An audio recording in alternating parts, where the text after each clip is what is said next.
बिस्मिल्लाहिर्रहमानिर्रहीम। पाकिस्तान में क्रिकेट को उसी तरीके से चाहा जाता है कि जिस तरीके से किसी को चाहे जाने का हक है, जुनून की हद तक चाहा जाता है। लेकिन पाकिस्तान के अंदर क्रिकेट बोर्ड में बड़ी तेजी से तब्दीलियां आती हैं। इस वक्त हम देख रहे हैं कि बाबर आजम जो लोगों के दिलों की धड़कन बने हुए थे, अब पाकिस्तान के कप्तान नहीं रहे। उस हवाले से हम देख रहे हैं कि लोग इश्तियाल के अंदर भी हैं, तनकीद भी कर रहे हैं, सोशल मीडिया का सहारा लिया जा रहा है। सूरत हाल क्या होगी आगे चलकर देखते हैं, बात करेंगे आज के प्रोग्राम में। मेरे साथ मौजूद है हारून रशीद साहब, साबिक चीफ सिलेक्टर है पाकिस्तान क्रिकेट बोर्ड के। इसके साथ साथ मुझे ज्वाइन किया है स्काइप लिंक के ऊपर मेरे साथ माजिद भट्टी साहब मौजूद हैं, सीनियर सहाफी हैं, तजियागार हैं और स्पोर्ट्स के मामले में किसी तारुफ के मोहताज नहीं। और वन एंड ओनली शोएब जट साहब मौजूद हैं। ज़ाहिर है कि शोएब जट साहब कंट्रोवर्सी में सबसे आगे हैं। आज इन्होंने ट्वीट किया है हमारी रेड लाइन के हवाले से, और रेड लाइन है बाबर आजम। आज इन्होंने बड़ी उसकी तारीफ की। इनसे पूछेंगे आखिर अचानक जो है उन्होंने यू टर्न क्यों लिया है, तो क्या ये यू टर्न के हवाले से 1992 के कप्तान को फॉलो करना चाहते हैं कि चढ़ते सूरज के खिलाफ हो जाए और उसके बाद जो है वो कुछ भी करते फिरे। बहरहाल हारून रशीद साहब, सर आप ही से गुफ्तगू शुरू करते हैं। कोई बहुत लंबा चौड़ा तो हमारे पास मुद्दा है ही नहीं, मामला सीधा सीधा है। बाबर आजम के लिए मैथ्यू हेडन कहते हैं कि बाबर की कमाल की एवरेज है। मुझे अफसोस हुआ, मुझे दुख हुआ कि बाबर को कप्तानी से हटाया गया और पूरे पाकिस्तान का रद्द-ए-अमल हम देख रहे हैं। खास तौर पर शोएब जट साहब ट्वीट तो कर देते हैं, लेकिन इनसे मैं भी पूछ ही लेता हूं, 18-20 की एवरेज वाले को आपने कप्तान बना दिया टेस्ट का। इसी तरीके से शाहीन जो है वो उनकी खुद अपनी कारकर्दगी बड़ी बदतर थी या बदतरीन थी वर्ल्ड कप के अंदर। उन्होंने सारी विकेटें जो ली 18 के अंदर से सिर्फ 2 या 3 विकेटें हैं जो उन्होंने नए बॉल से ली, बाकी सारी उनकी विकेटें जो है वो पुरानी बॉल के साथ थी और ऐसी थी कि जिसको कोई शुमार ना भी करें तो कोई ऐसा तूफानी मामला नहीं है। तो आप नहीं समझते कि बाबर आजम उसी सियासत का शिकार हुए कि जो 2003 से हम देख रहे हैं कि कभी वकार यूनुस को हटाया जाता है, फिर कभी जो है वो शाहिद आफरीदी को हटाया जाता है, फिर इंजमाम का करियर खत्म हो जाता है। तो ये सारा मामला जो है आपको उसी तरह का नजर आता है या आपको लगता है कि मेरिट पर बाबर आजम को अब फारिग हो जाना चाहिए था, उन्होंने बहुत बड़ी कोई नाकामी कर दी है? सबसे पहले तो आपका शुक्रिया कि आपने मुझे अपने इस प्रोग्राम में बुलाया। आपने ऑलरेडी सारी हिस्ट्री तो बताई दी। इनफैक्ट इशू ये होता है कि यहाँ पर इतनी ज़्यादा प्रेशर्स डेवलप हो जाते हैं अगर किसी भी मेगा इवेंट में अगर आप अच्छा परफॉर्म न करें पाकिस्तान की टीम, तो ये तो 92 के बाद से अगर आप ले लेंगे तो आई थिंक मेरा ख्याल है कि इतनी बावजूद चेंजेस के आपने खुद ही इतने नाम ले दिए, इतने कैप्टन चेंज हुए, सब कुछ हुआ, उसके बावजूद हम सिर्फ एक ही दफा सेमीफाइनल में पहुंच सके। एक्चुअली क्रिकेट का खेल डेफिनेटली आपको ऑन द डे उस पर्टिकुलर ग्राउंड में खेलना होता है, वहां आपको अच्छा करना होता है। पाकिस्तान की इस दफा जो सबसे जो वीक एरिया था वो पाकिस्तान का बॉलिंग था। बॉलिंग की वजह से आप क्योंकि पहले कामयाबियां हासिल कर रहे थे, आपकी बैटिंग तकरीबन इतने ही रन करके देती थी जितने इस वर्ल्ड कप में भी उन्होंने किए, लेकिन बॉलिंग का क्योंकि क्लिक नहीं हुआ, ना आपके फास्ट बॉलर्स ने आउट किए और मिडिल ओवर्स में तो आपके स्पिनर्स ने तो बिल्कुल ही आउट नहीं किए। तो इस वजह से प्रेशर तो डेफिनेटली पड़ता ही है। आप देखें ना, कैप्टन्स के ऊपर आप सब बात करते हैं कैप्टन खराब था या ये था, दुनिया के दूसरे ममालिक के कैप्टन भी तो अपने बॉलर को बॉल दे देते हैं, उसके बाद वो बॉलर उनको आउट करके दे देते हैं। उन्होंने शामी 2 मैच नहीं खेला, तीसरे मैच में आया और उसने इस वक्त मैं फील करता हूं अगर इस वक्त इंडिया वर्ल्ड कप के फाइनल में है तो शामी का उसमें बहुत बड़ा कॉन्ट्रीब्यूशन है। अगर हार्दिक पांड्या अनफिट ना होते तो हो सकता है उसको मौका ही ना मिलता। सो ये वो चीजें होती हैं जो ऑब्वियसली क्योंकि हम लोग बहुत जज्बाती अंदाज में चीजों को देखते हैं, हमने क्रिकेट की टेक्निकलिटीज के ऊपर हम इतना ज्यादा जोर नहीं देते, टेक्निकल एस्पेक्ट्स को नहीं देखते और ये नहीं देखते कि माइंडसेट क्या है। अगर आप थ्रू आउट देखेंगे तो प्रेशर तो पड़ा ही हुआ था बाबर के ऊपर शुरू से ही। In the middle of the tournament ही डिसोन कर दिया गया था इस टीम को और एक प्रेस रिलीज भी इश्यू हुई थी। उसके बाद ये भी कह दिया गया कि टीम मैं सिलेक्ट करके गया हूं, उसको भी कह दिया गया। और आई थिंक ये शोएब आपके साथ बैठे हुए इसी प्रोग्राम में शायद चेयरमैन साहब ने कहा था कि जी ये टीम तो हारून रशीद ने सिलेक्ट की थी। चला गया था, उसके बाद वर्ल्ड कप बहुत बाद में हुआ। एक बड़ी अहम बात यहाँ पर जो है वो मिस ना कर जाए, इसको अभी इसी मौके पे कर लेते हैं, फिर मैं भट्टी साहब की तरफ भी आ जाता हूँ। यूनुस खान साहब ने मैंने उनका एक क्लिप सुना, उसमें उन्होंने कहा कि एक वक्त था, यानी कि आप लोगों के वक्त की बात हो रही है, फिर 2000 तक की शायद बात हो रही है, कि जब कैप्टन जो है वो ऑल इन ऑल फैसले करता था ग्राउंड के अंदर। उन्होंने कहा कि अब टीम मैनेजमेंट होती है, अब सिर्फ कैप्टन अकेला नहीं होता, उसके पीछे बहुत ज्यादा सपोर्ट होती है, हेल्थ के हवाले से भी, प्लेयर्स की फिटनेस के हवाले से भी, और प्लेयर्स को किस तरीके से रोटेट करना है, किस तरीके से बॉलिंग देनी है, किसने बॉलिंग करानी है, पूरे स्टैट्स मौजूद होते हैं। तो अब आप समझते हैं कि सिर्फ बाबर आजम जिम्मेदार है कि हम उसको कहें कि वो जिम्मेदार है और बाकी पूरी मैनेजमेंट जो है वो कोई जिम्मेदारी उठाने के लिए तैयार ना हो? नहीं, देखिए ऐसे तो नहीं हो सकता, ये टीम गेम है। इनफैक्ट क्रिकेट कोई इंडिविजुअल गेम तो है नहीं, टीम गेम है। एग्जैक्टली जिम्मेदारी सारी की सारी कैप्टन के ऊपर होती है कि अल्टीमेटली रिजल्ट्स का जो सारा का सारा मुद्दा जो है वो कैप्टन के ऊपर ही गिरता है। हमेशा देखें जो जीतने वाला कैप्टन है वो अपने आप को बढ़ा चढ़ा के पेश करता है, हारने वाला कैप्टन जो है मुख्तलिफ बातें करता है कि मुझे इसने ये कह दिया, इसने ये कह दिया। लेकिन एक चीज हमेशा ज़हन में रखें कि जो स्टैट्स की आप बात कर रहे हैं ना, अगर स्टैट्स आपके पास किसी के वीक पॉइंट्स और अगर स्ट्रांग पॉइंट्स अगर होते हैं, आपके उसके ऊपर अगर अटैक भी कर रहे हैं, तो क्या दूसरा आपके ऊपर काउंटर अटैक नहीं करेगा? जिस तरह हम अपनी टीम मीटिंग्स में चीजों को तय कर रहे होते हैं कि जी हमने फलाने बैट्समैन को यहां बॉलिंग करनी है, फलाने बैट्समैन को यहां करनी है, फील्डर्स ऐसे हमने सेट करने हैं, तो क्या आपके ख्याल में जब मैं एज ए बैट्समैन अंदर जाऊंगा, फील्ड को देख के मुझे अंदाजा नहीं हो जाएगा कि ये कहां मुझे बॉलिंग करेगा और कैसे करेगा? तो मैं भी तो कोई काउंटर अटैक का सिस्टम सोचूंगा ना। वहां भी वो लोग जो ये डिस्कस कर रहे होते हैं, कहते हैं कि कौन से की बॉलर्स हैं जिनको आपने विकेट्स नहीं देनी। ठीक हो गया। उसी तरीके से उनका प्लान चल रहा होता है, फील्डिंग का प्लान इस तरह चल रहा होता है जो अपना कप्तान हमारे बाबर। ठीक है हारून साहब मैं दोबारा आपकी तरफ आता हूं। जरा भट्टी साहब, आपने, मैं बजाय इसके कि कप्तानी पे आपका तबसरा लूं, बाबर आजम की बैटिंग के हवाले से मेरा ख्याल है आपकी आज ही की खबर है, जावेद मियांदाद के साथ आपने बातचीत की है, उन्होंने कहा कि जी अगर टेक्निक में कोई बाबर को प्रॉब्लम है तो मैं उसको जो है वो हल कराने के लिए तैयार हूं। बाबर मिड विकेट के ऊपर एक शॉट खेल रहे हैं और सामने एक फील्डर लिया होता है दूसरी पिच के ऊपर और वहां पे वो कैच आउट हो रहे हैं। मैंने तो ये देखा है कि वर्ल्ड कप में और वर्ल्ड कप से पहले एशिया कप में बार बार वो आउट हुए। तो कोई बाबर की अपनी परफॉर्मेंस के हवाले से भी मियांदाद साहब ने कुछ कहा? आप खुद क्या समझते हैं कि बाबर कहीं पे जो है वो स्ट्रगल भी कर रहे हैं? सबसे पहले तो फवाद साहब आपका बहुत शुक्रिया कि आपने मुझे मौका दिया, और जाहिर शोएब जट जब मौजूद हों जिनके बारे में कहा जाता है कि नाम ही काफी है, तो फिर हारून भाई जाहिर टेक्निकलिटीज पे बात कर रहे हैं, लेकिन हम तो देखिए मीडिया वाले, हम जाहिर आपने अगर बाबर आजम की performance up to the mark नहीं थी, उन्होंने 450 किए, सिर्फ एक न्यूजीलैंड वाला मैच पाकिस्तान जीता, बाकी 3 मैच हार गया। लेकिन अगर आपने बाबर आजम को खराब परफॉर्मेंस पर कप्तानी से हटाया या उनको एक फॉर्मेट में ऑफर की, 2 फॉर्मेट में हटा दिया, तो शाहीन शाह अफरीदी की परफॉर्मेंस भी आप देख लें, विकेटें उन्होंने जरूर ली। अभी आपने खुद कहा कि शाहीन शाह अफरीदी की परफॉर्मेंस भी मैच विनिंग नहीं थी। देखिए शाहीन शाह अफरीदी के बारे में अगर आपको याद हो, कुछ अरसे पहले, असल में एक तो क्रिकेट वो है जो क्रिकेट बोर्ड खिला रहा है, लेकिन हमारे मुल्क में, मैं तकरीबन ये 2.5 साल से बात कर रहा हूं, लोग उस वक्त उसको अहमियत नहीं देते थे, अब लोग उस पर बात कर रहे हैं। एजेंट्स जो रोल प्ले कर रहे हैं ना, प्लेयर्स मैनेजर्स जो रोल प्ले कर रहे हैं, उन्होंने एक ट्रेंड चलवाया ट्विटर पे कि शाहीन शाह अफरीदी के बारे में कांट प्ले देम, और सोचना भी मना है, सोचना भी मना है। तो मतलब अब आपने तो खुद ही रेड लाइन अबूर कर ली। बोर्ड ने जिन लोगों को लेकर आया है, हमें किसी की नीयत पे शक नहीं है, किसी की अहलियत पे शक नहीं है। शान मसूद की पहले बात कर लेते हैं। शान मसूद अप्रैल में न्यूजीलैंड के खिलाफ जब उनको कप्तान बनाया गया, हारून भाई भी उस वक्त सिलेक्शन कमेटी के मेंबर थे, पाकिस्तान टीम के इन्हीं प्लेयर्स ने और सिलेक्शन कमेटी ने उनको पहले वाइस कप्तान को पहले 2 वनडे इंटरनेशनल में नहीं खिलाया, लेकिन पाकिस्तान क्रिकेट बोर्ड भी कुछ नहीं कर सका। इसी तरह आप देख लें कि और हमारे दाएं बाएं जो मामलात चल रहे हैं, आपने बाबर आजम को तो हटा दिया, लेकिन पाकिस्तान क्रिकेट की तारीख बहुत भयानक है। आप देखें आज जिन लड़कों को आपने कप्तानी से हटा के बाहर किया, इस बात की क्या जमानत है? मुझे ज़का अशरफ साहब की भी अहलियत पे शक नहीं है, उन्होंने यकीनी तौर पर एक पाकिस्तानी की हैसियत से अच्छे फैसले किए होंगे, लेकिन ये जो कप्तान बने हैं, इनको क्या सपोर्ट मिलेगी क्रिकेट बोर्ड की तरफ से? खुदा ना खास्ता पाकिस्तान क्रिकेट में इमरान खान के खिलाफ रिवॉल्ट हुआ, जावेद मियांदाद के खिलाफ रिवॉल्ट हुआ, वसीम अकरम के खिलाफ लड़कों ने बगावत की, और छोटी मोटी कहानियां जो है वो पसे पर्दा चल रही होती हैं। हाँ, हल्फिया बयान भी जाते रहे, वादे भी होते रहे, फिर वादे से फिर गए। ये मैं फवाद साहब, मैं और शोएब 4-5 दिन पहले कराची के एक 5 स्टार होटल में एक फंक्शन में मौजूद थे। 2009 की विनिंग टीम के लिए एक ऑर्गेनाइजर राफे साहब अमेरिका में फंक्शन कर रहे हैं।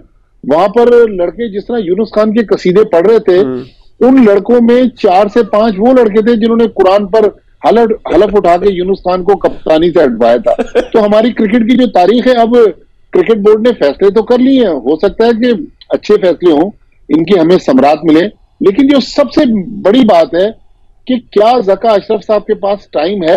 उनको तो 3 महीने की एक्सटेंशन मिली थी, 15-18 दिन गुजर गए, तो 2.5 महीने में ज़का अशरफ साहब चले ऑस्ट्रेलिया की सीरीज कर ली, न्यूजीलैंड की कर ली, उसके बाद ज़का अशरफ साहब ने पुरानी लेगेसी को जिस तरह आगे लेके चले हैं, उन्होंने नजम सेठी के लोग हटा दिए, नजम सेठी ने रमीज राजा के हटा दिए, रमीज राजा ने एहसान मानी के कोचेस को हटा दिया। तो ये जो आज तकरीरियां हो रही हैं, क्या इनको लॉन्ग टर्म लेके जाया जाएगा या ये भी फिर ये भी 3.5 महीने की? बिल्कुल ठीक है भट्टी साहब, आपने बड़ा वैलिड पॉइंट है, क्योंकि मैंने अगला जो पार्ट प्रोग्राम का करना है वो इसी हवाले से सारफ गंगोली का मैंने बयान आप लोगों को जरा सुनाना है। चला सकते नहीं है क्योंकि वो कॉपीराइट के इश्यूज आ जाते हैं, हालांकि मेरा ख्याल है वो जियो का, लेकिन बहरहाल आजकल सोशल मीडिया पे बड़े मसले हैं। जट साहब, पहले तो मैं आपको जो मिलने वाली धमकियां है ना, इसके ऊपर मजम्मत भरपूर है, लेकिन आप वो रेड लाइन क्रॉस क्यों करते हैं बार बार? बाबर आजम के हवाले से लगता है कि आप किसी दुश्मनी की तरफ चले गए, लेकिन इसकी कोई जस्टिफिकेशन नहीं है कि कोई आपकी फैमिली को आपको इनबॉक्स में आके बुरे नताइज की धमकियां दें। हम आपके साथ हैं, बहैसियत सहाफी, बहैसियत जो है वो एक इंसान, बहैसियत एक दोस्त आपके साथ है। उन तमाम चीजों को एक तरफ रख दें। मजम्मत तो जाहिर है कि ना भट्टी साहब को इसके हवाले से जो है वो कोई कमी करेंगे, ना हारून साहब कोई ऐसी बात करेंगे। वो तो जाहिर है कि आप की ये खबर है, उसके ऊपर इस तरह से जो है वो रिएक्शन बनता नहीं है, लेकिन आप बाबर के हवाले से लोग ये दुरुस्त नहीं कहते कि आप कुछ जो म्याना रवि को छोड़कर इंतहा पसंदी की तरफ चले जाते हैं? बहुत शुक्रिया फवाद भाई, आपने मुझे मौका दिया और अच्छी बात है कि लगे हाथों अपने ये बात भी कर ली। मेरे उस्ताद माजिद भट्टी साहब, उनके साथ स्क्रीन शेयर करने का एक एजाज़ होता है, जब भी मैं उनके साथ स्क्रीन शेयर करता हूँ। हारून भाई से भी अच्छे ताल्लुकात हैं। देखिए, मुझे दो चार चीज़ों को आपसे बात करनी होगी। पहली बात यह कि बाबर आजम को हटाया नहीं है, बाबर आजम ने स्टेप डाउन किया है। अनटिल अनलेस के पीसीबी की प्रेस रिलीज आती है कि बाबर आजम की जगह आप ये कप्तान है, तो फिर आप ये कह सकते थे। मुझे बोलने दें, मुझे बोलने तो दें सर, मुझे बोलने दें। चले, आपसे तो लिबर्टी ले सकते हैं ना, आपकी बात बार बार काटेंगे। अब जो बाकी तो बड़े हमसे, हाँ हमारे सीनियर हैं बिल्कुल। अब बात सुने, हारून भाई ने बड़ी मासूमियत से कह दिया कि जी बॉलर को कप्तान ने गेंद पकड़ानी होती है, आउट फिर बॉलर ने करके देना होता है। मेरे भाई फादर, आपको कह रहा हूं, वो तो मेरे सीनियर हैं, हारिस रऊफ को मुसलसल पिटाई के बाद किसने 9 मैचेस खिलाए? क्या हारिस रऊफ बार बार आके कहता था कि मुझे खिला लो? फिर कप्तान को क्या नजर नहीं आ रहा था कि हारिस रऊफ पिट रहा है, इतने ज्यादा रन दे रहा है, जितने ज्यादा रन तो आपके बैटर नहीं बना रहे, फिर भी आप उनको खिलाते रहे। शादाब खान को बिठा के किसको खिलाते? वसीम जूनियर था, हसन अली था। सुने, आपने जमान खान को आप रिजर्व किस लिए लेकर गए थे? वहां पे क्या खाली उसको इंडिया दिखाने लेकर गए थे? शादाब खान को कनकशन हो गया, कुदरत ने आपको एक मौका दिया कि यार इसको कनकशन हो गया है, तो अब हम इसका फायदा उठा लें। कुदरत ने मोशन दिया, आपको एक मौका दिया, क्या आपके कप्तान ने उस मौके का फायदा उठाया? बजिद थे आप, शादाब खान को लेके चलते रहे। कनकशन के बाद जो मैच आपने खेला इंग्लैंड के खिलाफ, गालिबन वो विकेटलेस रहे और 50 से ज्यादा उन्होंने रन दे दिए। क्या इब्रार रिजर्व में मौजूद नहीं था? इसी तरीके से आपने मोहम्मद नवाज को मैच विनर कहा अपना, ठीक है। उस मोहम्मद नवाज की मुझे मैं आ रहा हूं, मैं सब पे आऊंगा। मोहम्मद नवाज की आप बात कर रहे हैं, मुझे कोई 3 परफॉर्मेंसेस दिखा दे मोहम्मद नवाज की, ठीक है। अब आ जाए बाबर आजम। बाबर आजम के मैं कभी भी अगेंस्ट नहीं रहा, कोई एक जगह आप दिखा दें जहां पे मैंने बाबर आजम की क्लास पे, बाबर आजम की टैलेंट पे, बाबर आजम सारे नाम आपने सही में बता रहा हूं, मैंने दिए, मैं इसका एतराफ करता हूं। मैं कह रहा हूं बाबर आजम के टैलेंट पे, बाबर आजम की क्लास पे, बाबर आजम की स्किल्स पे कभी मैंने कोई उंगली उठाई हो तो मुझे वो जरूर दिखाएं। हाँ, बाबर आजम की जो मनमानी है, अभी मैंने 3-4 मनमानी आपको गिनवा दी, हारिस रऊफ गिनवा दिया, शादाब खान गिनवा दिया, नवाज आपको याद है आईपीएल का पीएसएल का मैच याद है कि जब बाबर बोल्ड हो गए थे गालबन शाहीन से, तो आप भंगड़े डाले थे ट्विटर के ऊपर, मुझे अच्छी तरह याद है। गलत है, याद है मुझे जरूर दिखाइएगा, मुझे याद नहीं है, मैं ऐसा कुछ भी नहीं करता। देखें, बात सुने, बात यह है कि शाहीन शाह अफरीदी आप फिर मिक्स कर देते हैं। जब आप बाबर की कप्तानी को लेकर आते हैं ना, तो बड़ी स्मार्टनेस से बाबर की T20 के स्टैट्स को आप लेकर आ जाते हैं बाबर के तीनों फॉर्मेट पे। मत भूलें कि बाबर आजम की कप्तानी में आप होम सीरीज में एक टेस्ट मैच नहीं जीत सके। मत भूलें कि आप वनडे में जब बाबर आजम की कप्तानी में इंग्लैंड गए, कोविड था, आप उनकी A टीम से नहीं खेले, B को कोविड हुआ, C से खेले, वो भी आपको 3-0 से हरा गई। मत भूलें कि न्यूजीलैंड जब पाकिस्तान आई अपनी फुल स्ट्रेंथ के साथ, वो आपको हरा के चली गई। अच्छा, 1947 से अब तक जो है, मुझे 1947 से अब तक सारे हालात बेहतर थे। अभी मैं उस तरफ भी आ रहा हूं, मुझे इस बात को कंप्लीट करने दे। बाबर आजम के under 19 world cup Babar Azam नहीं जीत सके, उसके बाद 5 वर्ल्ड कप बाबर आजम नहीं जीत सके, एशिया कप मिला के। बाबर आजम के आखिरी 4 इवेंट्स की आप परफॉर्मेंसेस देख लें, जिसमें 2 वर्ल्ड कप हैं, 2 एशिया कप हैं। बाबर आजम की दो 50s हैं जो विनिंग कॉज के लिए, एक T20 में न्यूजीलैंड के खिलाफ, एक अभी ऑस्ट्रेलिया के खिलाफ। वो भी मैच बारिश की वजह से पूरा नहीं हुआ, मुझे यकीन है जीत जाता, लेकिन पूरा होता तो ज्यादा मजा आता। बाबर आजम की क्लास पे कोई शक नहीं है, बट बाबर आजम की फॉर्म खराब चल रही है। जिस तरह मैं कह रहा हूं कि खराब है ना, खराब है। देखें, बाबर आजम की जो क्लास है, उस क्लास के बैटर ने सेंचुरियों के अंबार लगा दिए, आप 4 50s को चूक रहे हैं। चले, ये तो आप मान रहे हैं कि उसकी क्लास बहुत बड़ी है, लेकिन क्लास बहुत बड़ी है। मुझे शाइन वाली बात कंप्लीट करने दे। अगर बाबर आजम की कप्तानी के स्टैट्स पे T20 के स्टैट्स को आप लेकर आ जाते हैं और उसमें बाबर आजम के वनडे और टेस्ट के स्टैट्स को छुपाते हैं, तो फिर शाहीन शाह अफरीदी के T20 के स्टैट्स लेकर आए जिसके वो कप्तान बनाए गए। अच्छा, अगर वो वनडे के कप्तान होते तो मैं आपकी तरह कहता कि यार ये सही फैसला नहीं। एक काम करते हैं, ब्रेक लेते हैं, ब्रेक के बाद ये वाली बात भी करेंगे और सारिफ गंगोली ने क्या कहा नाज़रीन उसके ऊपर भी बात करेंगे। ब्रेक के बाद खुशामदीद। हारून साहब आपकी तरफ ही आता हूं। ठीक है, शोएब जट साहब पता नहीं क्या क्या कहते रहे, उन्होंने बहुत एहतराम के साथ आपको भी कुछ कह दिया, पता नहीं इन्होंने क्या कहा नहीं कहा, आप उस पर जवाब देना चाहे जरूर दीजिएगा।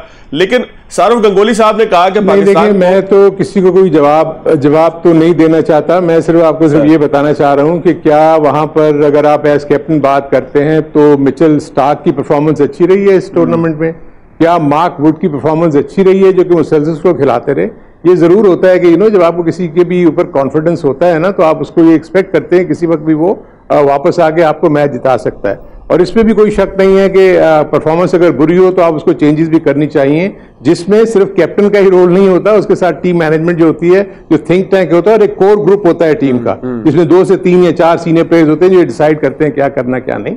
तो ये चीज तो अपनी जगह है। अब परफॉर्मेंस बुरी हुई है तो इसलिए मैं कह रहा हूँ। दूसरा ये है कि 92 से लेके अब तक आए इतने कैप्टन आए, इन्होंने कोई वर्ल्ड कप जिता दिया हमें, सिवाय सरफराज के चैंपियंस ट्रॉफी, यूनुस खान के T20 का जो हमने जीता है, उसके अलावा मुझे बता दें कि किसने। हारून भाई बड़े एहतराम, बहुत एहतराम के साथ हारून भाई, अगर किसी ने नहीं किया तो इसका मेरा सिर्फ इशू ये है कि आप जो भी चीजें करें, जो भी आपने अगर डिसीजंस लेने हैं ना, तो उसको पहले बहुत सोच समझ कर लें। हारून भाई बहुत एहतराम के साथ कि अगर 92 के बाद किसी ने नहीं जीता तो ये लाइसेंस तो नहीं है कि अगला भी कोई ना आगे जीते। बात कर रहा हूँ शुएब अगर खुद ही बात करना चाह रहे हैं तो वो कर ले, अगर वो मेरी बात नहीं सुनना चाहते तो मैं तो आपको सिर्फ क्रिकेटिंग पॉइंट ऑफ व्यू से, क्योंकि मैं खुद एक क्रिकेटर रहा हूँ, इन सारी चीजों से गुजरा हुआ हूँ और हमें पता है कि किस तरीके से जो है अंदर मैदान में जब प्रॉब्लम होती है तो क्या होती है। इस वक्त मैं आपको ये सिर्फ ये कह रहा था कि जो टीमें अच्छा खेल रही थी उनको आप देखें कि वो 4 टीमें, क्या साउथ अफ्रीका चोक नहीं कर गई? क्या साउथ अफ्रीका ने जो वक्त पे मैच आया उसने पहले 10 ओवर में 74 रन दे के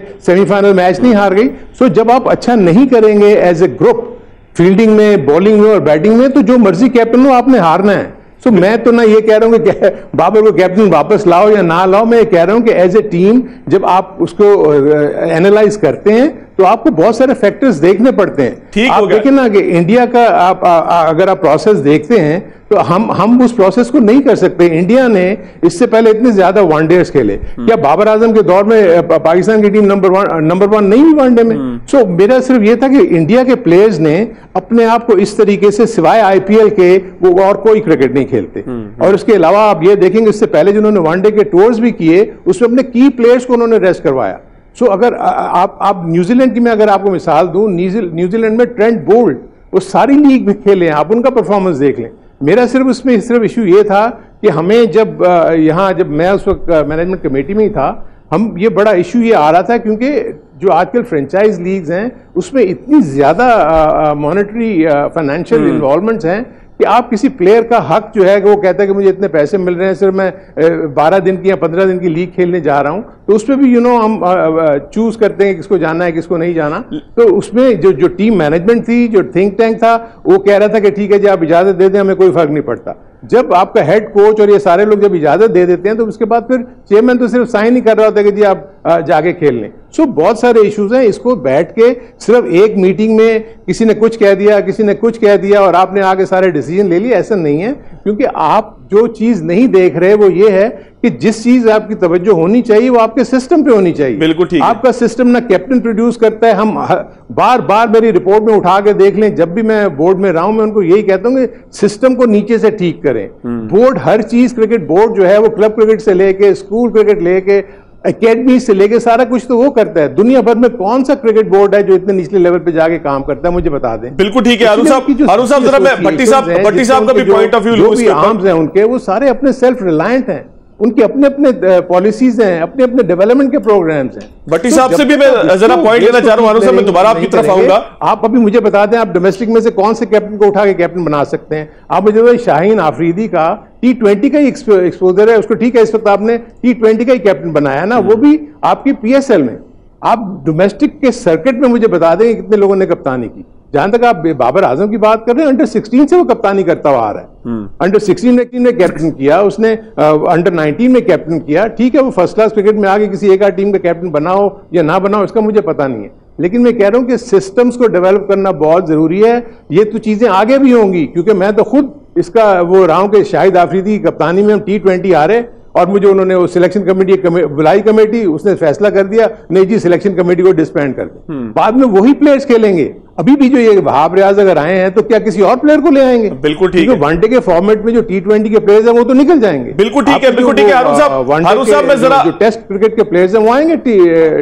हारून साहब मैं जरा माजिद भट्टी साहब से जरा गुफ्तगू करना चाह रहा था, अगर इजाजत हो आपकी। रिजर्व प्लेयर सिर्फ उसी वक्त स्क्वाड में आ सकता है जब कोई आप रिप्लेसमेंट लेंगे। अब आप रिजर्व प्लेयर में से किसी को खिला नहीं सकते। ठीक हो गया। हारून साहब मैं जरा भट्टी साहब से भी पूछूं। भट्टी साहब, हारून साहब ने बोर्ड के स्ट्रक्चर की तरफ हमें तवज्जो दिलवाई है। वो कहते हैं जी स्ट्रक्चर का मसला है, आप एक मीटिंग बुलाते हैं, मीटिंग के अंदर कमेटी फारिग कर दी, फिर यही मामला हम ये देखते हैं ना कि आप जो है वो अचानक मेक शिफ्ट अरेंजमेंट के तहत चीजें करते हैं। आपका बोर्ड का चेयरमैन ही कंफर्म नहीं है, कभी 3 महीने के लिए आ रहा है, कभी 4 महीने के लिए आ रहा है, जिसकी तरफ आपने तवज्जो दिलवाई। तो क्या इस तबाही की जिम्मेदारी, तबाही में इसलिए कहूंगा कि जाहिर है कि हम परफॉर्म नहीं कर पाए एशिया कप के अंदर, वर्ल्ड कप के अंदर, इंग्लैंड आता है यहां पर हमें जो है वो मार पीट के चला जाता है, न्यूजीलैंड के साथ सूरत हाल कुछ मुनासिब सी रहती है। मतलब अगर अंबार लगा हुआ एक नाकामियों का, तो सिर्फ बाबर आजम को जिम्मेदार ठहराया, बोर्ड भी कहीं जिम्मेदार है, खासतौर पर उसको सोचने वाले। देखिए आप ये मुझसे पूछ रहे हैं आप? जी भट्टी साहब से कह रहा हूं, माजिद भट्टी साहब से। फवाद साहब, ये जो गंगुली के इंटरव्यू की आप बात कर रहे थे ना, जी मैं भी वहां मौजूद था। गंगुली ने बहुत अच्छी बात की। उसने कहा कि पाकिस्तान में बेतहाशा टैलेंट है, लेकिन पाकिस्तान का असल मसला जो है वो सिस्टम का है कि आज तक आपके मुल्क में सिस्टम नहीं बन सका। उन्होंने फिर मिसाल अपने मुल्क की दी। उन्होंने कहा कि 70s और 80s में हमारे मुल्क में भी ये मसाइल थे, लेकिन जब हमारे मुल्क में एक क्रिकेटिंग सिस्टम बना, आज देखें हम दुनिया की सारी टीमों को चैलेंज कर रहे हैं। दूसरी, अभी जो हारून भाई बात कर रहे थे इंतहाई अदब के साथ, हारून भाई, मैं, शोएब जट या आप, हम लोग शायद उस पावर कॉरिडोर में नहीं थे जितना टाइम हारून भाई ने पावर कॉरिडोर में गुजारा। अब जिन एनओसीज की ये बात कर रहे थे, तो एनओसीज देने वाले भी ये खुद थे। मिकी आर्थर ने जब वर्क फ्रॉम होम का ऑप्शन चूज किया और पीसीबी ने उस पे नजम सेठी साहब ने स्टैंप लगाई, तो वो पूरा कॉन्ट्रैक्ट का जो ड्राफ्ट है वो हारून भाई उनकी मर्जी से बना। इमरान खान ने जब 6 टीमों का कॉन्सेप्ट लेकर आया, हारून भाई सबसे पहले प्राइम मिनिस्टर हाउस में एहसान मानी साहब के साथ, वसीम खान के साथ गए, वो कॉन्सेप्ट भी इनका बनाया हुआ था। तो देखें, पाकिस्तान की क्रिकेट की तबाही में मेरा और शोएब जट का शायद चंद % का रोल हो, लेकिन क्रिकेट को आज इस मकाम पे लाने वाले क्रिकेटर्स ही हैं। जिन लोगों ने गलत फैसले पीसीबी हेडक्वार्टर में बैठ के किए, मैं और आप शायद आज जो बात कर रहे हैं वो लोग ना माने, लेकिन तारीख इसका फैसला करेगी। और तारीख यही है कि जो लोग पीसीबी के पावर कॉरिडोर में रहे, जिन्होंने गलत फैसले किए, आज पाकिस्तान उन गलत फैसलों से भुगत रहा है। और जहां तक आप चेयरमैन की बात करें, बिल्कुल पीसीबी चेयरमैन जिम्मेदार हैं। जब उनको पता था कि बाबर आजम मनमानियां कर रहे हैं, तो वर्ल्ड कप से पहले बाबर आजम को बुलाकर ये वार्न क्यों नहीं किया गया, या एक सख्त मैनेजर, जिस तरह नवेद अकरम चीमा को लाने की बात हो रही है, उस वक्त एक सख्त मैनेजर को भेज देते। मसला यही है कि जब लोग पीसीबी हेडक्वार्टर की सीढ़ियां चढ़ जाते हैं, फिर वो सारी माजी की कहानियां भूल जाते हैं। टीवी पर बैठकर हम भी सुबह से शाम तक तबसरे करते हैं। तबसरा करना बहुत आसान है, असल में फैसला साजी जिन लोगों के हाथ में, वो लोग जिम्मेदार हैं। ज़का अशरफ साहब ने बहुत अच्छे फैसले किए होंगे, लेकिन मसला वो है कि वर्ल्ड कप के दौरान अब बार बार इंडिया में ज़का साहब का नाम आता रहा कि पीसीबी चेयरमैन ये कह रहे हैं, पीसीबी चेयरमैन ने ये प्रेस रिलीज जारी कर दिया। तो एज ए पाकिस्तानी भी हमें शर्मिंदगी हो रही थी कि इंडिया में वर्ल्ड कप हो रहा है, हमने रॉजर बिनी जो उनके प्रेसिडेंट है, उनका कभी मीडिया में नाम नहीं सुना। ये सर भट्टी साहब 1 मिनट तवक्कुफ कीजिएगा, मेरे पास है इस पार्ट को खत्म करने के लिए 2-3 मिनट है। मैं शोएब जट साहब, आप कंट्रोवर्सी खड़ी कर देते हैं यार।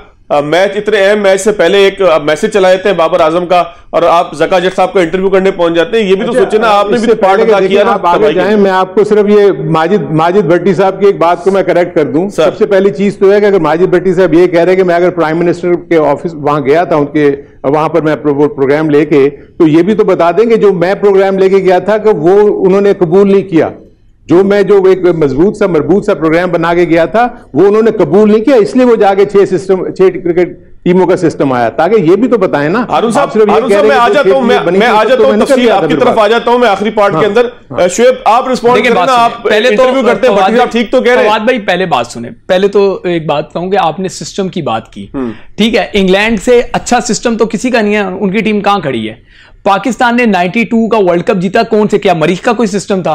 पाकिस्तान ने 2009 का वर्ल्ड कप जीता, क्या जुपिटर का जाके 2009 का जो वर्ल्ड कप जीता यूनुस खान की कप्तानी में, जुपिटर का जो है वो यहां पे सिस्टम था। 2017 की चैंपियंस ट्रॉफी जीती, तो वो कौन सी खलाई सैयारे का जो है वो यहां पे सिस्टम था। सिस्टम के पीछे ना छुपे, सिस्टम नहीं है, असल में माइंडसेट का मसला था। 3 साल आपने माइंडसेट बना के रखा, सोशल मीडिया पे आपने पहाड़ खड़े कर रखे थे, लेकिन हकीकत क्या थी कि जब जब जो कोई तगड़ी टीम आपसे टकराती थी आप शिकस्त से 2-4 होते थे। ये आपको मानना पड़ेगा। 2022 वर्ल्ड कप में अगर नेदरलैंड जो है वो जनूबी अफ्रीका को ना हराती तो आप तो अगले मरहले में नहीं गए थे, आप वहां पे जिम्बाब्वे से हार गए थे। आपकी नंबर 1 टीम जिम्बाब्वे के टूर पे जाती है, जिम्बाब्वे से हार जाती है। आपकी कौन कौन सी शिकस्तें मैं गिनवाऊं? माइंडसेट का मसला था। असल में क्या था, ये भी माजिद भाई ने जो बात कही थी कि सोचना भी मना है, माजिद भाई ने जो बात की कि सोचना भी मना है, वो जो लाइन की बात की थी, तो सोचना भी मना है का ट्रेंड जो है इसी ने तो पाकिस्तान क्रिकेट को यहां तक पहुंचाया। माजिद भाई ने बहुत कड़वी बात बहुत आसानी से कर दी थी कि ये जो माइंडसेट था ना, जो आपने ग्रुपिंग कर रखी थी, जिसको मैं दोस्ती यारी का नाम देता था, अब वो एक्सपोज हो रही है। अब वो आपको पीते सर दोस्ती यारी के खिलाफ भी तो कोई कार्रवाई नहीं हुई ना, हो गई है। अब आने वाले दिनों में आप देखिएगा, दोस्ती यारी नहीं है तो टीम का माइंडसेट एक अलग नजर आएगा आपको। आप कहेंगे कि यार वाकई ये टीम जो है वो अटैकिंग क्रिकेट खेल रही है। कौन सा दूर है सीरीज? आप ये झूठ बोलना छोड़ दें कि पाकिस्तान में टैलेंट नहीं है। पाकिस्तान में टैलेंट की भरमार है। टैलेंट का कत्ल होता है, मेरिट का कत्ल होता है। अगर ये दोनों काम ना हो, आप दुनिया की किसी भी टीम से टकरा दें पाकिस्तान को, आप देखें जरा हम क्या क्या जो है जीतते हैं। जट साहब, मेरिट का कत्ल तो तब भी होता था जब आपने बताया था कि नेशनल स्टेडियम से हारून रशीद साहब निकले, उन्होंने एक मुंतखब नहीं किया, एक सियासी पार्टी के रेफर करदा एक बंदे को उनके ऊपर फायरिंग हुई, तो मेरिट का कत्ल तो पाकिस्तान में बड़ा पुराना हो रहा है। ऐसा नहीं है, आपने ही बताया। अभी ब्रेक लेते हैं, ब्रेक के बाद दोबारा आते हैं। ब्रेक के बाद खुशामदीद। हारून रशीद साहब, सर मैं दोबारा जब कार्रवाई शुरू करेंगे तो आपसे ही आता हूं। मुझे यह महसूस होता है हारून साहब कि क्रिकेट के अंदर पाकिस्तान में एक फुकदान ये भी है कि हम नई सोच के साथ ग्राउंड में नहीं जा रहे। मॉडर्न डे क्रिकेट नहीं खेल रहे थे हम लोग, ओल्ड डेज क्रिकेट खेल रहे थे। और शायद बोर्ड में जो तेजी से तब्दीली हुई है कि बिल्कुल अभी फारिग होने वाले लोग वहाब रियाज हो, बल्कि लोगों ने मीम्स भी चलाई हुई थी कि वहाब रियाज अपने आप को सिलेक्ट ना कर लें। वहाब रियाज हो, मोहम्मद हफीज हो, सोहेल तनवीर हो, बिल्कुल अभी ताज़ा ताज़ा जो लोग फारिग हो रहे हैं उनको लेके आए कि शायद ये मॉडर्न मामलात को जब लेकर आ जाए। तो कहीं पर आपको महसूस होता है कि जो पुराने जमाने के क्रिकेटर थे वो भी रुकावट थे क्रिकेट में होने वाली तब्दीली को एक्सेप्ट ना करने पर? नहीं, देखिए ये चीज नहीं है। आपको ये देखना होगा कि आप अगर पिछले जितने भी आप 15-20 सालों में आप ले जाएं तो आप ये देखें कि मैंने अगर 13 साल क्रिकेट बोर्ड में काम किया तो मैंने 8 से 9 चेयरमैन के अंडर में काम किया। हर चेयरमैन जब आते थे वो अपनी अपनी पॉलिसीज को लेकर आते थे और वो 2 से 3 साल भी पूरे नहीं करते थे और वो चले जाते थे। दूसरा चेयरमैन आया, वो अपनी पॉलिसीज ले आए। तो इसलिए ये जो इश्यूज हैं ये भी तो सारे देखने वाले हैं ना, कि आप जब तक कंटिन्यूटी नहीं होगी किसी भी सिस्टम में कैसे कोई चीज डेवलप हो सकती है। जो भी नया आने वाला होता था वो कहते नहीं पुराने जो भी काम हो रहे हैं उसको बंद कर दें, तो जो अच्छे काम भी हो रहे हैं वो भी बंद हो जाते हैं। सो आप ऑब्वियसली जो शुएब और माजिद भाई जो बात कर रहे हैं भट्टी साहब, वो obviously journalistic point of view से बात कर रहे हैं ना, लेकिन जब अंदर बैठ के जब क्रिकेटिंग मैटर्स जब डिस्कस हो रहे होते हैं तो वहां पर हमें इस किस्म के चैलेंजेस का भी सामना करता होता है कि हम उनको समझाने की कोशिश भी करते हैं। लेकिन अगर वो समझते हैं कि नहीं, क्योंकि वो बाहर से बहुत कुछ सुन के आए हुए होते हैं, यहाँ ये नहीं हो रहा, यहाँ वो नहीं हो रहा, फलाना नहीं हो रहा, उनको जब बताया जाता है तो कहते हैं अच्छा यहाँ तो ये भी हो रहा है, ये भी हो रहा है। लेकिन आपको बताएं कि टैलेंट या माइंडसेट जो है वो थोड़ी कोई सारी चीजों को चेंज कर देगा। आपकी कैपेसिटी होनी चाहिए, आप में वो स्किल सेट होने चाहिए। क्या आपके सिस्टम में भी आप देख ले, मैं अभी जो वनडे और ये जो T20 के और ये फर्स्ट क्लास क्रिकेट के देख रहा था, मुझे उसमें कोई एक ऐसा लड़का नजर नहीं आ रहा जो मुझे पता लगे कि जाके फ्यूचर में खेलेगा। साइम अयूब के अलावा मैं जितने भी प्लेयर्स देख रहा हूं सब पुराने प्लेयर्स हैं जो पिछले 5-5, 6-6, 8-8 साल से खेल रहे हैं और जो अपनी उम्र और फिटनेस के रॉन्ग साइड पे हैं और वो परफॉर्म कर रहे हैं। तो आपका जो बात सिर्फ वही आती है कि ये अगर ये कह देना कि हम टैलेंटेड प्लेयर्स को उठा के ला के उनको ट्रेन करके इंटरनेशनल लेवल पे ले जाएंगे, T20 से उठा के उनको अगर हम इंटरनेशनल लेवल पे ले जाएंगे, तो क्या आप समझते हैं कि आप इस तरह के वर्ल्ड बीटर बन सकते हैं? आई एम सॉरी, ये तो नहीं हो सकता। बिल्कुल ठीक है भट्टी साहब। हारून साहब ये कहते हैं कि जी एक प्लेयर के अलावा कोई नजर ही नहीं आ रहा डोमेस्टिक ढांचे में, और डोमेस्टिक ढांचा तो खुद जो वो अडियाला जेल का कैदी है, उसने तबाह बर्बाद किया कि जब 5-6 टीमें बना दी। हालांकि वो खुद क्रिकेट के एक ऐसे कैप्टन थे जिनके ऐसे में बड़ी कामयाबी है। फिर रमीज राजा साहब पीछे ला रहे थे बाहर से। देखिए फवाद भाई, जो मसला है कि हारून भाई तो पाकिस्तान क्रिकेट बोर्ड में कुछ महीने पहले भी थे ना, तो इन्होंने क्यों नहीं इस चीज को कंपलसरी किया कि भाई पाकिस्तान के जो बड़े प्लेयर्स हैं वो डोमेस्टिक क्रिकेट भी खेले। हमारे यहाँ फर्स्ट क्लास क्रिकेट कौन खेल रहा है? सरफराज अहमद खेल रहा है, असद शफीक खेल रहा है, या 2-4 और प्लेयर खेल रहे हैं। ये करंट पाकिस्तानी टीम के प्लेयर तो अपने डोमेस्टिक फर्स्ट क्लास सिस्टम को अहमियत ही नहीं देते। तो देखें, ये तो उन लोगों का काम है जो लोग पीसीबी में बैठे हुए। अब जो शोएब बात कर रहे हैं कि जी सिस्टम की वजह से हम 2009 में जीत गए, 2017 में चैंपियंस ट्रॉफी जीत गए, हमारे पास इसमें कोई शक नहीं, फुल ऑफ टैलेंट, जो गंगुली ने बात की। लेकिन हम पैचेस में हमारी अच्छी परफॉर्मेंस है, कंटिन्यूटी नहीं है। अब अगर दुनिया का जो सबसे कामयाब कोच था ऑस्ट्रेलिया का जॉन बैकनन, वो इसलिए नहीं था कि जॉन बैकनन की पॉलिसियां बहुत अच्छी थी, इसलिए कि ऑस्ट्रेलिया की टीम बहुत मजबूत थी। अगर पाकिस्तान टीम में आज आप मोहम्मद हफीज को ले आए, कल मिक्की आर्थर थे, उससे पहले सकलैन मुश्ताक थे, मिसबाउल हक थे, उससे पहले फिर मिक्की आर्थर थे, तो दुनिया में ऐसा कोई मैकेनिज्म नहीं है कि कोई कोच आएगा, अलादीन का चिराग है, बटन दबाएगा और पाकिस्तान टीम वर्ल्ड बीटर बन जाएगी। बिल्कुल हारून भाई ये बात ठीक कह रहे हैं कि जब तक हम अपनी फैसलों में तसलसल नहीं लाएंगे, लोगों को टाइम नहीं देंगे। अब मसला ये ना कि मोहम्मद हफीज आ गए, वहाब रियाज आ गए, इन्होंने एक तो इन लड़कों के साथ क्रिकेट खेली है, इनके साथ नाराजगियां भी रही हैं। मुझे याद है वहाब रियाज एक जमाने में नाराज थे कि सरफराज अहमद उनको पाकिस्तान टीम में सिलेक्ट नहीं होने दे रहे। कल खुदा न खास्ता अगर वहाब रियाज मेरिट पे ही सरफराज को ड्रॉप करेंगे तो सवाल तो उठेंगे ना। अभी सिंध प्रीमियर लीग होने जा रही है, इस महीने है ये, शायद अगले महीने, वहाब रियाज उसमें भी खेल रहे हैं। तो बिल्कुल करंट प्लेयर थोड़ा सा हार्श डिसीजन है, हो सकता है कि मैं गलत हूं। माजिद भाई ने ये बातें बहुत सही की हैं, क्योंकि वो बहुत अरसे से क्रिकेट के उतार चढ़ाव को देख रहे होते हैं। आई थिंक उनको इस चीज का अंदाजा है कि सिस्टम किस तरह डेवलप होते हैं। अभी ये जो बात करें ना वहाब रियाज की, वहाब रियाज जब मैं उसमें था, माजिद भाई को सिर्फ मैं ये करेक्ट करना चाह रहा हूं कि उस वक्त हमारे यहाँ क्रिकेट नहीं हो रही थी, फर्स्ट क्लास क्रिकेट नहीं थी। और जब इंटरनेशनल कैलेंडर इतना टाइट होता है तो वो हमारे जो इंटरनेशनल प्लेयर्स होते हैं ना, वो डोमेस्टिक में उस वक्त इसलिए नहीं खेल सकते कि वो कहीं और एंगेज होते हैं। बिल्कुल, तो ये भी एक इशू है कि ये पॉलिसी बन रही थी कि 4 से 5 फर्स्ट क्लास मैचेस जब भी वो अवेलेबल हो उनका खेलना बहुत जरूरी है। और खास तौर पर जो T20 के क्रिकेटर्स हैं उनको लॉन्गर वर्जन खिलाएंगे तो वो और ज्यादा मैच्योर होंगे। बिल्कुल ठीक है, T20 से ही वो ना वनडे के प्लेयर बन सकते हैं ना वो टेस्ट प्लेयर बन सकते हैं। गंगुली ने भी यही बात की थी। मैं जरा शोएब जट साहब की तरफ आ जाऊं। शोएब जट साहब जरा 2-3 चीजों के ऊपर तबसरा करें। एक तो टैलेंट की बात आती है और आप ट्वीट करते हैं, आप हमें बताते हैं कि जी पाकिस्तान में टैलेंट बहुत है, लेकिन वो टैलेंट हमें डोमेस्टिक में सिर्फ एक बंदा क्यों जिसकी वीडियोस चल रही है, बाकी सारे किधर हैं, वो भी जरा बता दीजिएगा। फिर आप ट्वीट करके कहते हैं कि जी फलाना टैलेंट को जाया कर दिया गया, फलाना को ये कर दिया गया। तो भाई ये सियासत तो पाकिस्तान में हमेशा से थी। दूसरी बड़ी अहम बात है कि जो बार बार हो रही है, मोहम्मद हफीज साहब, मुझे याद है, मेरे पास स्टैट्स कोई नहीं है, मैं सिर्फ एक व्यूअर की हैसियत से ये देखता था कि वो जब जाते थे लॉन्ग ऑन पे छक्का उनसे लगता नहीं था, वहां पे कैच हो जाता था। तो दूसरी बॉल पे, तीसरी बॉल पे उनकी अपनी परफॉर्मेंस ये है। 6 छक्के इफ्तिखार से खा चुका है वहाब, 6 छक्के कोयटा स्टेडियम के अंदर। ठीक है कि वो कोई फॉर्मल मैच नहीं था, लेकिन 6 छक्के उसने कहा है। 4 बॉलों के अलावा जो से शेन वॉटसन को कराई, उसके अलावा मुझे परफॉर्मेंस वहाब रियाज की याद नहीं है। और एक दफा मेरा ख्याल इंडिया के अंदर उसकी कोई परफॉर्मेंस है। तो ये सारा आके जब मलबा बैठ जाएगा तो फिर पाकिस्तान टीम, और ये बिल्कुल हकीकत बात है कि ये लड़के अभी फारिग हुए हैं, कुछ तो लीग्स अभी खेल रहे हैं। सोहेल तनवीर, वहाब रियाज, हफीज, ये सारे के सारे, हफीज ठीक है नहीं खेल रहे, बाकी 2 तो खेल रहे हैं ना, तो इनके इख्तलाफात भी होंगे, टीम चलेगी कैसे आगे?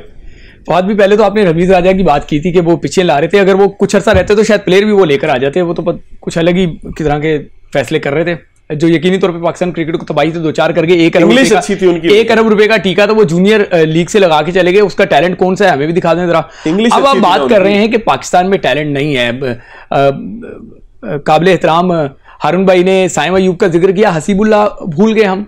ये जो जमान खान गया है ये भी सिस्टम से ही आया है। ये जो इब्रार अहमद इतनी विकेटें ले रहा है ये भी सिस्टम से आया है। जो मुझे बात करने थे हारून भाई, देखें बात ये है कि हमारे यहाँ टैलेंट है, हमारे यहाँ टैलेंट है, लेकिन उस टैलेंट को जो है वो पॉलिश नहीं किया जाता, उसको मौका नहीं दिया जाता।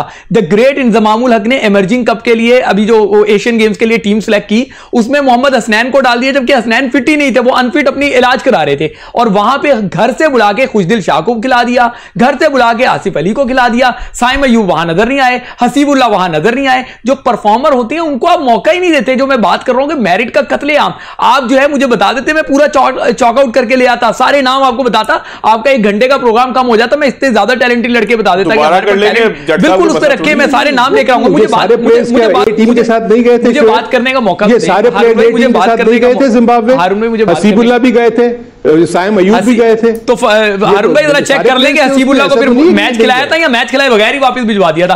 प्लीज रिकॉर्ड्स को करेक्ट करने की बहुत जरूरत है। बहुत सारी चीजें ज्यादतियां हुई हैं, मुसलसल ज्यादतियां। ये जो हारून भाई बात कर रहे हैं कि नया बंदा आता है और वो जो है ना नया सिस्टम ले आता है, मुझे एक बात बताएं फवाद भाई, आप शो कर रहे हैं, अगर कोई सही चीज होगी तो आप क्या पागल होंगे, बेवकूफ होंगे कि आगे चेंज कर देंगे? चीजें सही नहीं हो रही थी तभी उनको चेंज किया था। हाँ, ये डिबेट अलग है कि वो चेंज करने के बजाय मजीद खराब कर दी जाती हैं, ये बात मैं आपकी मान लेता हूं, लेकिन अगर सही हो तो उसको कोई खराब क्यों करे? एक चीज खराब हुई और वो आपके उन प्राइम मिनिस्टर ने की, जो एक आखिरी मिनट है उन प्राइम मिनिस्टर साहब तो अभी जेल में बेचारे, उनको छोड़िएगा, आखिरी मिनट है, मुझे आप जरा वो बता देना कि जो अभी ताजा जो चेंजिंग हमने की है इसका क्या नतीजा निकलेगा? ये बहुत अच्छी चेंजिंग है, पाकिस्तान को मॉडर्न डे क्रिकेट की तरफ लेकर जाएंगी।